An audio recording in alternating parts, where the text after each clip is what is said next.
6026. There's an event that takes place only every other year, and frankly, last year I felt gypped out because I didn't know what to do in the first Sunday of June, and that's why I have Michael Lorge here to, I guess, reinforce me, re-inspire me, to let me know about the fantastic lineup that's coming up on June 5th, 2016. Michael, welcome back. Thank you. Happy to be on the phone with you. You bet. So on Jerusalem Day, Sunday, June 5th, 2016, there's some excitement that will be taking place in Morton Grove. So the festival started all the way back in 1980, and it's really a very happy circumstance that this year, Sunday, June 5th, is also Yom Yerushalayim, Jerusalem Day, which will add a whole component to this year's festival. But the festival, as you know, has 4 stages of continuous music, bringing in the Maccabees this year and Rick Reck.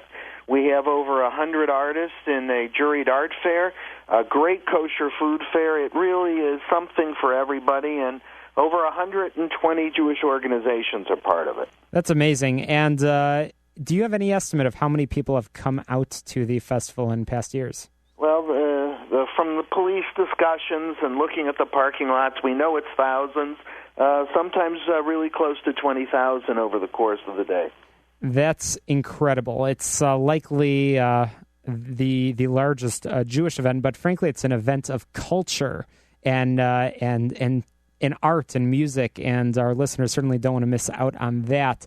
You can find so many pictures and videos from past years, but one of the great opportunities that I want to spotlight during my few minutes with Michael Lorge is the opportunities for organizations and sponsors to showcase what they do to the many thousands of people that will be there. With so many people there, there's literally dozens of exhibitors that will be there. Michael, tell us a little bit about those opportunities. When we began the festival, we focused really on Jewish organizations having an opportunity to reach out, and it became one of the actually very interesting areas of the festival where people love to stroll down through all the tents and see what people are talking about and what are the offerings. But as time went on, many others became involved in seeing this as an opportunity to reach out or to, in an entrepreneurial way, display or talk about their business or work. So it's grown to be a very popular area of the festival.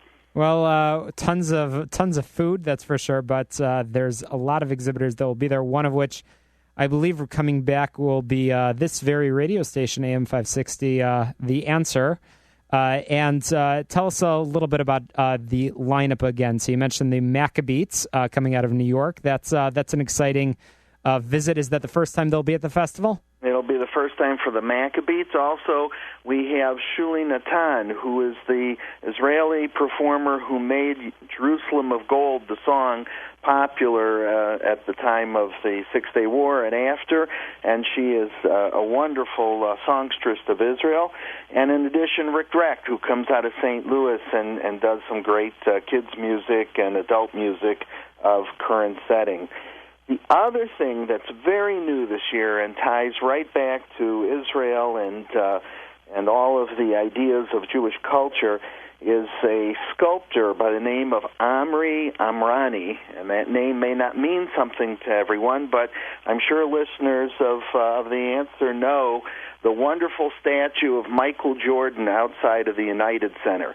Well, that is his work, and he happens to be an Israeli sculptor whose studio is in the Chicago area, and Fort Sheridan in particular, and he is going to be, with his studio, working on a design of a 4-foot-wide pomegranate, and it's going to be done in fiberglass, about 30 of them, and in the same way that many years ago in Chicago there were all of the cows. I remember the cows.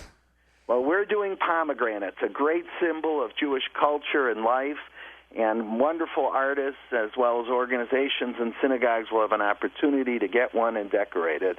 I'm already hearing a little bit of a buzz about that. Several folks that you've been chatting with about receiving one of those pomegranates have been talking, which is pretty exciting. So again, lots of sponsorship opportunities. I know Mariano's is playing a role, of course, Chicago Jewish Funerals. and a number of media sponsors. But anybody that loves and cares about Israel, and I know there's a lot of you out there from you listeners, as well as folks that care about culture and arts, it's an all-day event, and literally it will be the place to see and be seen. You don't want to miss it. A great lineup, as Michael Lorge was just explaining. So, Michael, I know you're still looking for sponsors, still looking for volunteers. How can people learn more about the Greater Chicago Jewish Festival this year? So we have, of course, a website, jewishfestival.org, one word, jewishfestival.org, easy to remember, or the phone number 847-933-3000, 847-933-3000, and it really is the heart and soul of Jewish Chicago. That's great. Sunday, June 5th, 2016, and there's a talent call. Jewish Chicago's Got Talent on March 20th. And the deadline for submissions is coming up on February 25th. And the winner of that audition is going to be guaranteed a spot to perform at the Greater Chicago Jewish Festival in June. So lots to look forward to. Michael Lorge, thanks for joining us on the program. Thanks. Look forward to seeing you there, Shalom. Fantastic. Well, after the break, I'm going to be sharing some tips on how you can change careers. That's right. It's sometimes it's easier said than done, but I've got some tips for you. 10 tips and tricks, actually, that will help you make that transition as smoothly as possible. You can always find out about my events at shalomklein.com. That's where you can download podcasts from this week's show and find out who's going to be on next week. And the show that's all about small business, jobs, and entrepreneurship. Get Down to Business is powered by Tandem HR, your solution center. You can find them at tandemhr.com or give them a call at 630-928-0510, 630-928-0510, or visit them at tandemhr.com. After the break, I've got some tips, advice, and information for all of you small business owners and job seekers. You don't want to miss it. You're listening to Get Down to Business. Hi there.